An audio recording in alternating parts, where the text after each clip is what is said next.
اما بعد اعوذ باللہ من الشیطان الرجیم بسم اللہ الرحمن الرحیم یوم تبیض وجوہ وتسود وجوہ فاما الذین ابیضت وجوہهم ففی رحمۃ اللہ آمنت باللہ صدق اللہ مولانا العظیم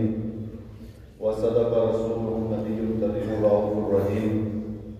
ونحن على ذلك لمن الشاهدين والشاكرين والذاكرين والحمد للہ رب العالمین۔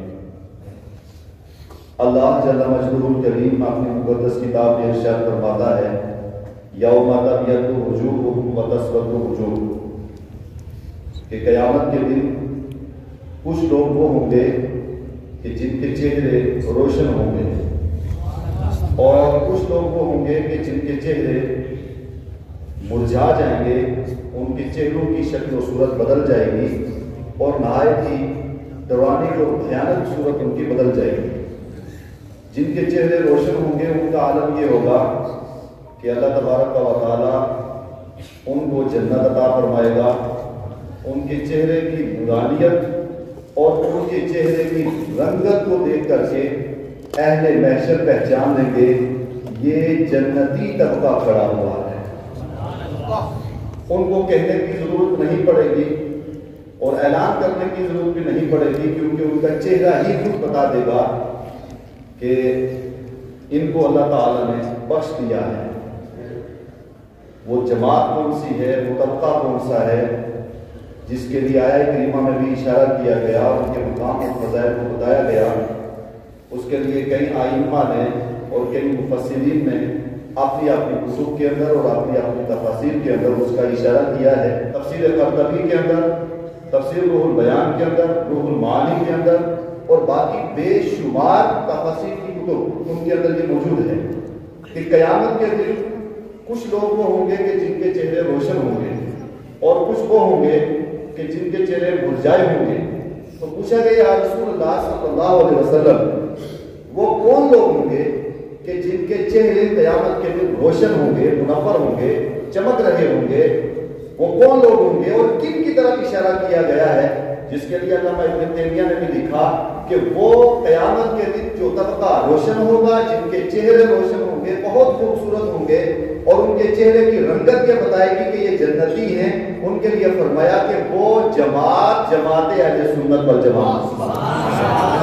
یہ ہمارے پاس موجود ہے، اس کے اندر باضابطہ لکھا ہے اور باقی بے شمار تفسیر کی کتابیں ہیں، ان سب کے اندر یہ موجود ہے اور عالم بھی یہی ہے۔ اس کا مشاہدہ بھی آپ کر سکتے ہیں، دنیا کے اندر بھی آپ دیکھ سکتے ہیں۔ ایک طرف کروڑوں لوگوں کو کھڑا کر دیجئے اور ایک طرف ان کو کھڑا کر دیجئے کہ جو تصوف کو بھی مانتے ہیں، اولیاء کو بھی مانتے ہیں، اور اس کے بعد پھر سرکار علیہ السلام کو حاضر ناظر بھی جانتے ہیں، نبی پاک صلی اللہ علیہ وسلم کی حیات کے قائل بھی ہیں اور تصوف کو بھی مانتے ہیں، معرفت کو بھی مانتے ہیں، اولیاء کو بھی مانتے ہیں۔ الغرض یہ کہ اسی مجموعے کا نام اہل سنت والجماعت ہے، اور جو اس جماعت سے جڑ جاتا ہے، جو اس جماعت سے منسلک ہو جاتا ہے، جو اس جماعت کے ساتھ آ جاتا ہے، اس کے دامن کرم کے اندر آ جاتا ہے، نبی پاک کو بھی مانتا ہے، اولیاء کو بھی مانتا ہے، صلحاء کو بھی مانتا ہے، شہداء کو بھی مانتا ہے، اور نبی پاک صلی اللہ علیہ وسلم کے لیے یہ مانتا ہے کہ نبی پاک صلی اللہ علیہ وسلم کو اللہ تبارک و تعالی نے ما کان و ما یکون کا علم بھی عطا فرمایا ہے۔ اس جماعت سے جڑ جاتا ہے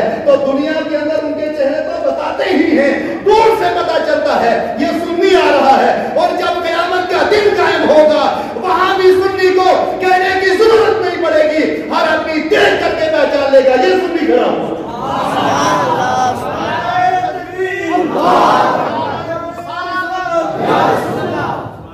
فرمایا کہ وہ طبقہ، وہ جماعت اہل سنت ہوگی۔ اور اس کے بعد دوسرا حوالہ ہم آپ کے سامنے پیش کریں گے،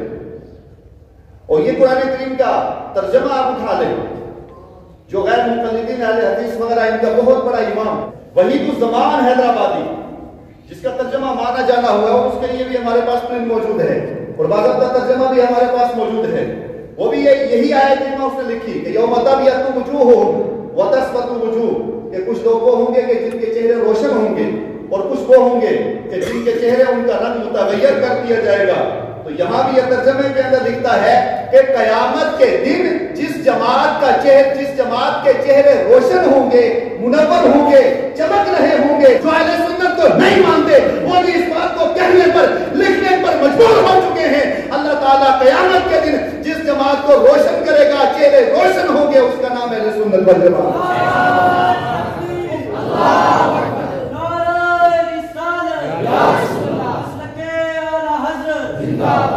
اہل سنت والجماعت کی پہچان، یہ تو پتہ چلا کہ اہل سنت کو اللہ تعالیٰ یہ مقام عطا فرمائے گا کہ قیامت کے دن ان کے چہرے روشن ہوں گے، منور ہوں گے. لیکن ہم یہ پہچانیں گے کیسے کہ یہ جو آ رہا ہے یہ اہل سنت والجماعت ہے، جس کا تعلق اہل سنت والجماعت سے ہے؟ تو اس کے لیے سب سے پہلے جو میں روایت آپ کے سامنے پیش کر رہا ہوں یہ فتاوی تاطرخانیہ کے اندر موجود ہے. حضرت مولا کائنات رضی اللہ عنہ وہ روایت فرماتے ہیں آقا کریم صلی اللہ علیہ وسلم آپ نے ارشاد فرمایا کہ جو اہل سنت والجماعت سے محبت کرے گا، یعنی اہل سنت والجماعت سے وابستہ ہو جائے گا، ان سے جڑ جائے گا اور اہل سنت والجماعت کے اندر داخل ہو جائے گا، اس کا عالم یہ ہے کہ جو سنی بن جاتا ہے اہل سنت سے اس کا تعلق ہوتا ہے. یہ ہمارے پاس کتاب موجود ہے اور آپ لائبریری کے اندر بھی پہنچے، دارالعلوم رضویہ سلطانیہ کی لائبریری کے اندر بھی آپ پہنچے اور وہاں بھی فتاوی تاطرخانیہ کو اٹھائیں اور اٹھا کر کے دیکھیں، وہاں بھی یہ روایت آپ کو ملے گی. فتاوی تاطرخانیہ کے اندر اللہ کے محبوب ارشاد فرماتے ہیں، مولا کائنات روایت فرماتے ہیں کہ جو اہل سنت والجماعت کے اندر داخل ہو جاتا ہے، سنی بن جاتا ہے، اس کا عالم یہ ہے کہ وہ جب دعا کرتا ہے اللہ تعالیٰ اس کی دعا کو اپنی بارگاہ میں قبول فرما لیتا ہے.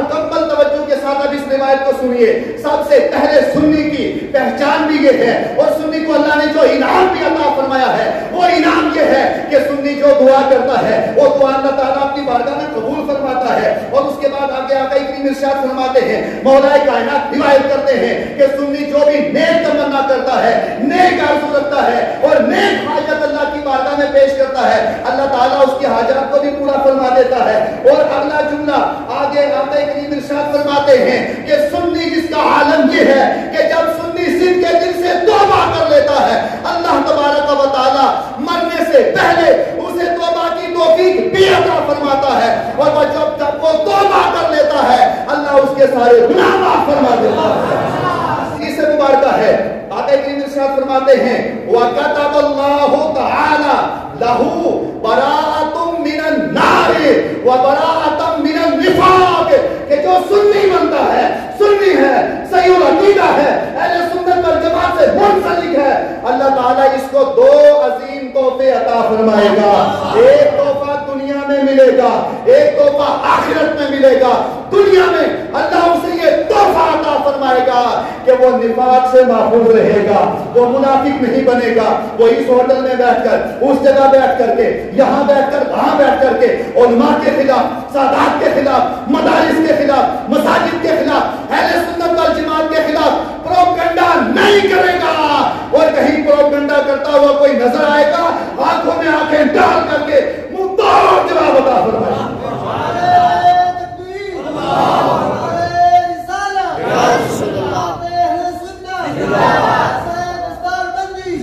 تو فرمایا اللہ تعالیٰ اسے دنیا میں یہ انعام دے گا کہ وہ نفاق سے محفوظ رہے گا، وہ جو ہے حسد سے محفوظ رہے گا، وہ بغض سے محفوظ رہے گا، وہ جتنی بھی بیماریاں ہیں ان سب سے وہ محفوظ رہے گا. اللہ سنی کے سینے کو پاک فرمائے گا، صاف رکھے گا، اس کے دل کو روشن و منور کرے گا. اور اگلا جملہ آگے آ کر ارشاد فرماتے ہیں کہ جب اس کا انتقال ہو جائے گا وَبَرَاءَةً مِّنَ النَّارِ جب وہ آخرت کے اندر خدا کی بارگاہ میں کھڑا ہوگا مصطفیٰ اس کی شفاعت کریں گے، اسے جنت عطا فرما دیں گے.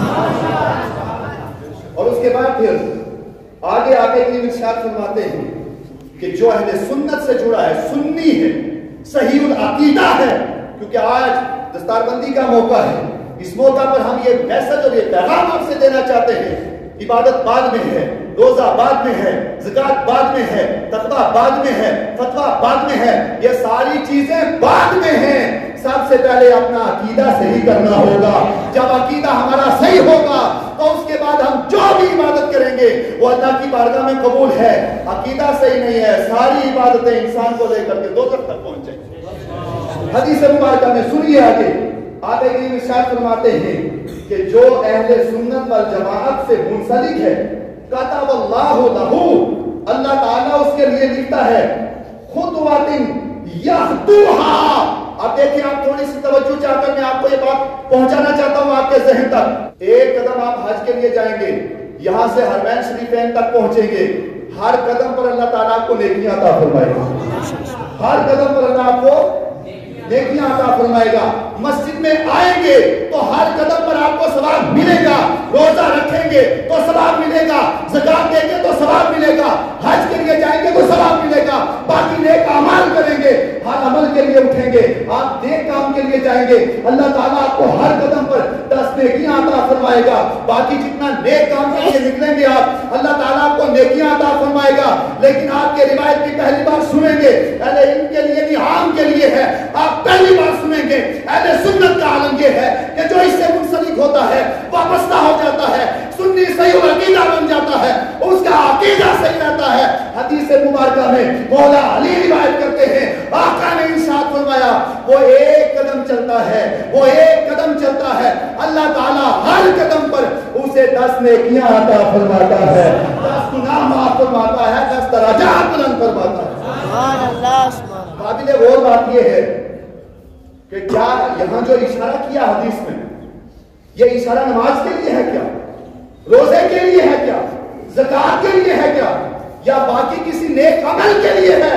یہ روایت ہمارے سامنے موجود ہے، دلائل کی روشنی میں بات کریں گے، کتاب سامنے رکھ کر کے یہ موجود ہے، اور وہاں لائبریری میں بھی آپ جا کر دیکھ لیں۔ یہاں نہیں لکھا ہوا ہے کہ وہ نماز کے لیے جائے گا تو اللہ نیکیاں عطا کرے گا،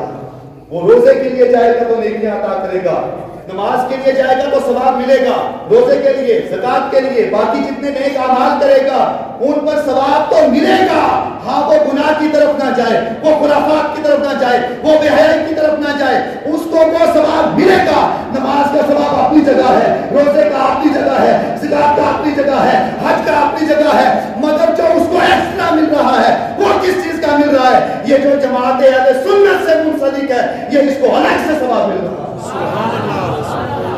اب آقا کریم صلی اللہ علیہ وسلم سے پوچھا گیا کہ یا رسول اللہ صلی اللہ علیہ وسلم من کانا علی السنت والجماعہ، یہ کیسے پتا چلے گا کہ یہ سنی ہے؟ اس کا تعلق اہل سنت والجماعت سے ہے، یہ پتا کیسے چلے گا؟ متا یعلم الرجل، یا رسول اللہ یہ کیسے پتا چلے گا کہ من اہل سنت والجماعہ، یہ آدمی اہل سنت والجماعت سے ہے؟ تو آقا کریم صلی اللہ علیہ وسلم آپ نے ارشاد فرمایا فقال اذا وجد فی نفسه 10 اشیاء فهو اہل السنت والجماعہ، جس کے اندر 10 چیزیں ہوں گی وہ اہل سنت والجماعت ہوگی۔ زور سے بولے سبحان اللہ، اور زور سے آپ کے سبحان اللہ۔ 10 چیزیں ہوں گی، اب 10 تو نہیں گنائیں گے، ان میں سے ایک تو سب سے پہلی چیز کیا ہے؟ آپ ایک ارشاد فرماتے ہیں وَلَا يُذَكِّرُ احدم من الصحابۃ بالسوء، یہ پہلی نشانی اہل سنت کی۔ اس کے سامنے جتنے صحابہ کرام ہیں سب کا تذکرہ کیا جائے، یہ پیر صاحب کون ہیں، اس کا تعلق کس سے ہے، یہ خطیب جو بول رہا ہے یہ اہل سنت سے ہے یا نہیں، یہ مقرر اہل سنت سے ہے یا نہیں، یہ پیر اہل سنت سے ہے یا نہیں، اس کے لیے مولا علی نے فارمولہ عطا فرمایا ہے، حدیث مبارکہ کے اندر موجود ہے کہ جب اس کے سامنے